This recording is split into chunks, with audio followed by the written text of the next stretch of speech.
Sakaza tuje ku systeme jamais égalé tuje kugira ngo tuguhe izindi updates ku rubuga rw'imirwano. FARDC ikaba imaze gutangaza yuko iri gufata abasirikare b'abanya Centrafrica bari gufasha umutwe wa M23 bambaye imyenda ya M23. Iki ni kije gikubita nk'inkuba nyuma yuko kandi nanone amakuru yanza kabimpa mu nyuma y'isakaza ryayashyize kuri Facebook hashize icyumweru yuko harimo recruitment y'ibihumbi 4 by'abajeni bangi birimo koherezwa mu mutwe wa M23. Ibitwara bitangaje babanza kutugira abasazi, ariko kugeza ubu niko kuri nyuma yuko FARDC itangaje yuko yamaze gufata abasirikare bagera mu 8 b'igisirikare rero cya M23 ariko b'abanya Centrafrica ndetse bakoresha ururimi rwo muri Centrafrica.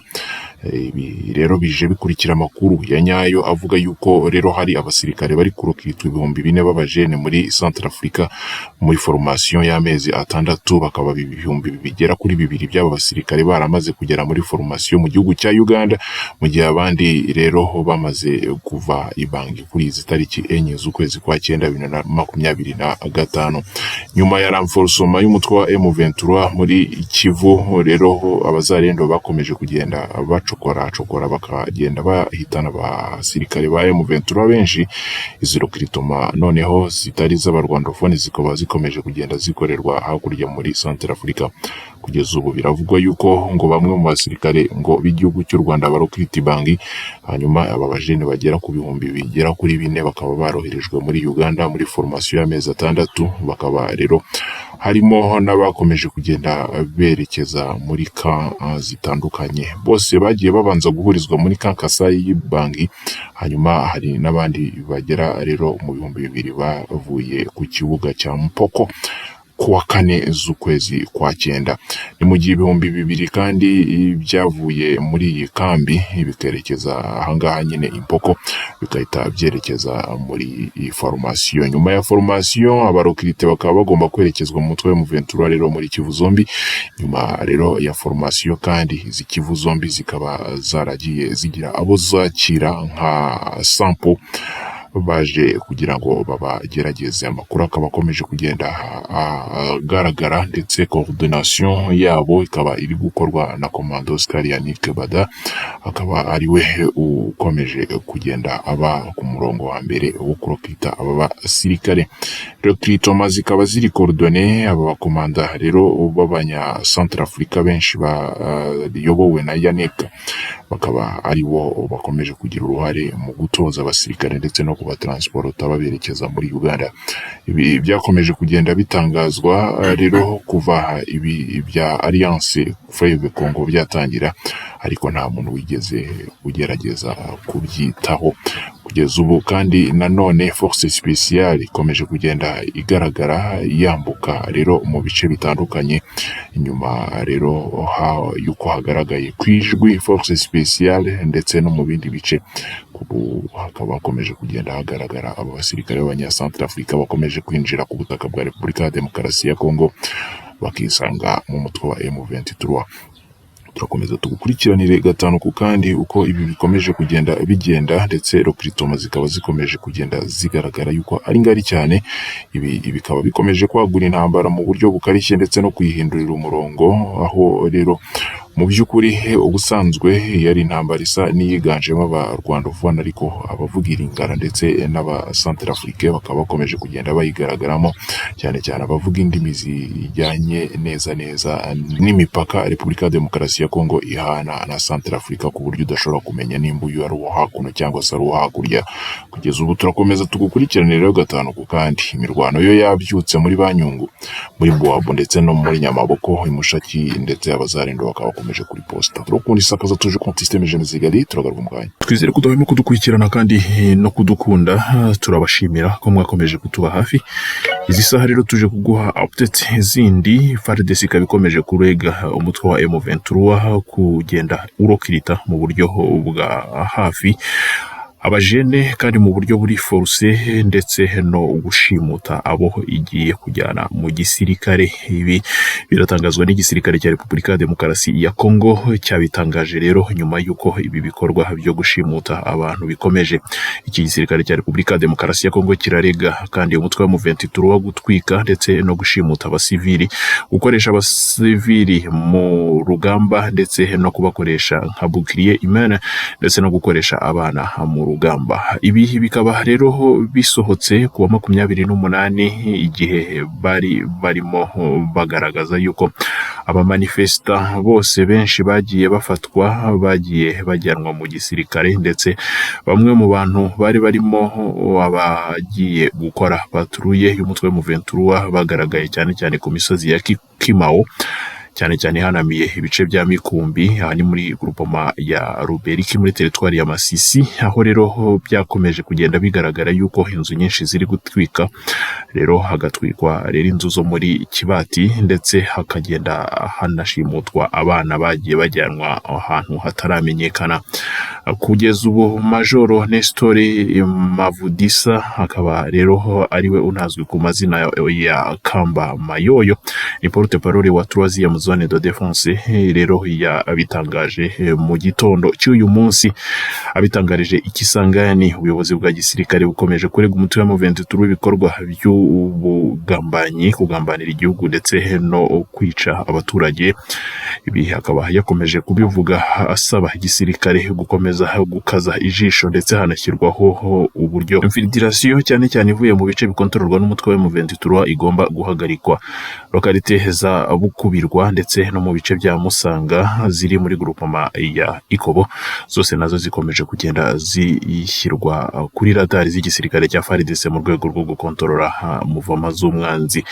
Kugeza ubu ngubu yakomeje avuga yuko abajene benshi bakomeje kwifashishwa mu mutwe wa M23 nka bouclier humain kandi ari abasivili, ndetse anavuga yuko coalition y'umutwe wa M23 yakomeje kugenda yagura ibikorwa cyane cyane byo kurokirita, aho yagiye irokirita amajana n'amagana y'abaturage cyane cyane biganjemo abana b'abahungu muri territoire ya Rucuru, ndetse abenshi bagiye boherezwa muri Nyongera, abenshi rero bakaba bari gutorezwa hariya igisirikare.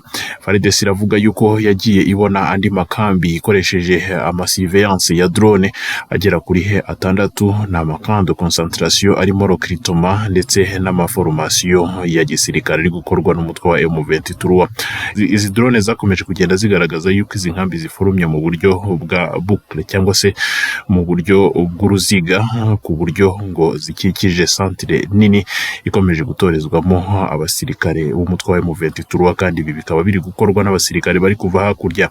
Ibi birakomeza gutangazwa kandi yuko ngo hakomeje no kugenda hakorwa ibikorwa bya violence ku buryo ngo bukomeye, ndetse hafi y'ayo makambi bagiye babonamo imirambo cyane cyane yamaze kuzikwa, kubera yuko babakoresha amadrone bagaragaza yuko hari amakaburi cyangwa se imva zitandukanye ziri hafi y'ayo masite atorezwamo abasirikare, bigaragaza yuko abasirikare benshi baba babaga ku rugamba cyangwa se bakaba ari abana baba barajyanywe mu gutozwa n'igisirikare cy'umutwe wa M23 bakunze kugwa kuri training.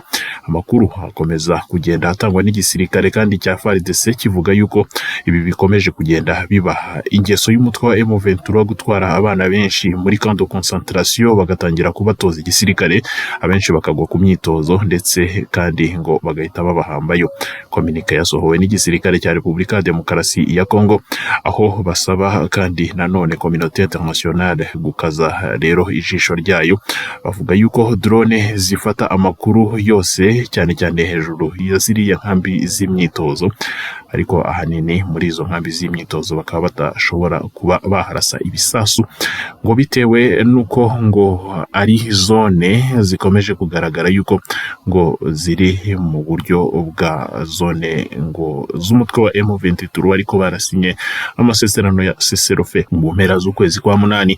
ONU ikaba yari yakomeje gutangaza yuko ihangayikishijwe cyane na violence ikomeje kugenda igaragara, cyane cyane ngo n'umubare munini w'amakambi ngo akomeje kugenda forumwa cyane cyane n'umutwe wa M23 utorezamo abana, kandi ONU yari yatangaje yuko ikomeje no guhangayikishwa n'amarimbi akomeje kwiyongera hafi y'ibice bikontororwa n'umutwe wa M23, arimo kandi nanone ngo ibyobo rusange bikomeza kugaragara yuko byuzuyemo amagufwa.